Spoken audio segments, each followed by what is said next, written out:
Mr. Crowther. I have a few questions for you to answer. First question is, what is your name? Robert Crowther. Robert Crowther. And when were you born? I was born in 1967, so I'm 46 years old. 1967. Okay. Which means I went to school in the 1970s and early 1980s. And bullying is when someone or a group of people with more power repeatedly cause harm to another person or a group of people who feel helpless to respond. I'd like you to tell you that, have you ever been bullied, and when was it, where was it, and how was it?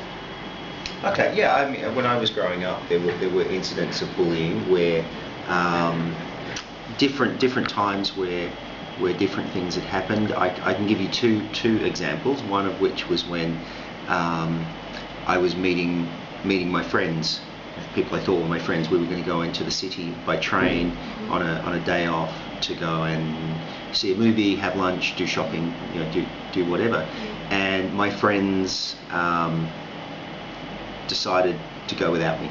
They went on a different train and didn't tell me. So that's the form of bullying that's being excluded. I was probably 11 or 12 years old at the time, so being excluded by people from things.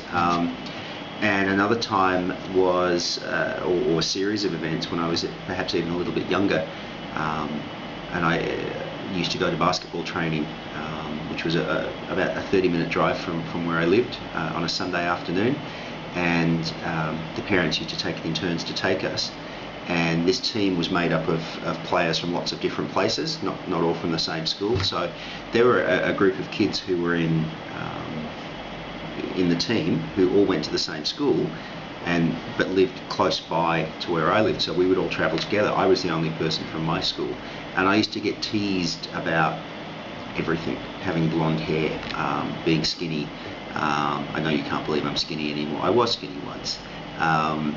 Being too skinny, being not very good at basketball, being from a different school as them. So they had power because there was a group of them, and I was by myself. So it made it very difficult you couldn't fight back. And I can still remember in the car and being sort of as close to the window and the door as I could possibly be, like up against that window, as trying to just be as far away from them as I possibly could, with my head down and just away from them.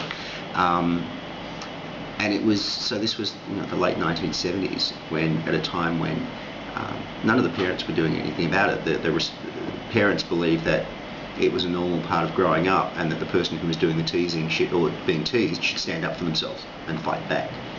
But it's really hard to fight back when there's such a large group of people. In your age group, like when you were in the school, what type of bullying was it the most common? There was physical bullying. There was a lot of physical bullying of other kids. Again, kids who were different in some way.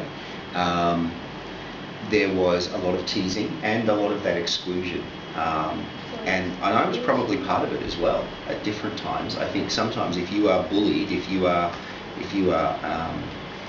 excluded from things, or if you are not part of the cool crowd, sometimes if you do get to be included, you're so grateful to be included that you make the problem bigger, because you then become part of it, instead of being a person who says no, bullying isn't okay, and I know because I've been bullied. Instead, when you're finally allowed into that group, you become one of the bullies, I think, because you're so grateful that you're part of the group instead of being somebody on the outside. So when you were at school, the excluding verbal bullying and physical bullying was the most bullying that there was? Yeah, absolutely.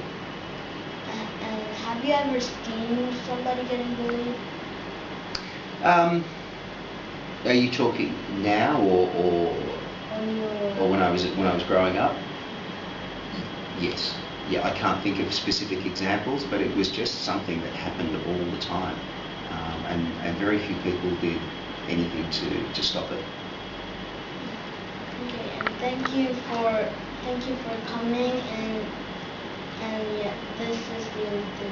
Okay, I hope the information is useful.